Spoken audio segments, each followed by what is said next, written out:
Zee 24 तास एक पाऊल पुढे। अमर, आपण बघतो रवींद्र जाडेजाने 3 विकेट्स घेतल्या, मात्र आता सगळ्यात मोठी जबाबदारी त्याच्यावरती असणार आहे, ती म्हणजे धोनीला साथ देण्याची आणि भारताच्या विजयासाठी प्रयत्न करण्याची।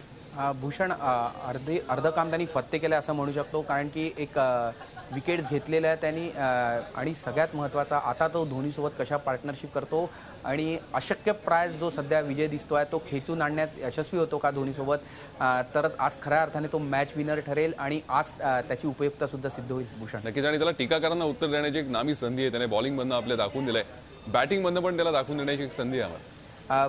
भूषण IPLच्या सीझनमध्ये तर रवींद्र जडेजा नेहमीच चाललेला आहे, पण अजूनपर्यंत आंतरराष्ट्रीय स्तरावर जडेजाची बॅटिंग फारशी चमकलेली नाही। यापूर्वी मुंबई विरुद्धच्या मॅचमध्ये आपल्याला आठवत असेल कोचिनकडनं खेळताना त्यांनी जबरदस्त अशी इनिंग खेळला होता, पण त्यानंतर मात्र रवींद्र जडेजा डोमेस्टिक क्रिकेटमध्ये सुद्धा बराच चमकलेला आहे, त्याची बॅटिंगने बऱ्याच रन्स आलेले आहे, पण आंतरराष्ट्रीय स्तरावर त्याच्या बॅटमधून आणून फारशी अशी कमाल झालेली नाही। आज एक सुवर्ण संधी आहे त्याला, बॉलिंगमध्ये त्यांनी कमाल केलेलीच आहे, पण आता बॅटिंगमध्ये तो कमाल केली तर खऱ्या अर्थाने तो हिरो ठरू शकेल। भूषण अगदी खरं, हिरो ठरण्याची एक चांगली संधी जडेजाकडे आहे। मात्र अमर, आपण विचार केला तर रोहित शर्माला आज टीममधून वगळण्यात आलंय, मात्र अजिंक्य रहाणेवरती वारंवार डावलून अन्याय होतोय असं नाही वाटत?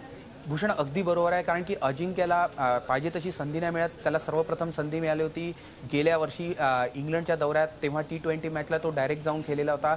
वास्तविक अजिंक्य रहाणेचे टॅलेंट अतिशय टॅलेंटेड प्लेअर आहे, सातत्याने डोमेस्टिक क्रिकेटमध्ये सुद्धा रन्स काढतो आहे, त्यानंतरही त्याला का बरं संधी देण्यात येत नाही हे धोनीच सांगू शकेल आपल्याला माझ्यापेक्षा जास्ती, पण एक चांगलं टॅलेंट आहे, त्याला मुक्त आहे, कारण की रोहित शर्माऐवजी आज कुठेतरी अजिंक्यलाही घ्यायला पाहिजे होतं असं अनेक जण बोललेले आहे। आता रवींद्र जडेजाने जरी कामगिरी केली असली तरी आता बॅटिंग कोलॅप्स झाल्यावर त्याची उपयुक्तता नक्कीच जाणवेल आपल्याला।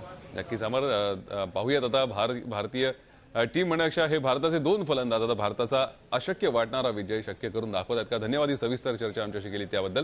भारतीय टीमला आता खऱ्या अर्थानं गरज येते एका मोठ्या पार्टनरशिपची आणि त्याचबरोबर संयमाची। स्पोर्ट्स बार मध्ये आज इथेच थांबतोय, आपण पाहत राहा झी 24 तास एक पाऊल पुढे। झी 24 तास एक पाऊल पुढे।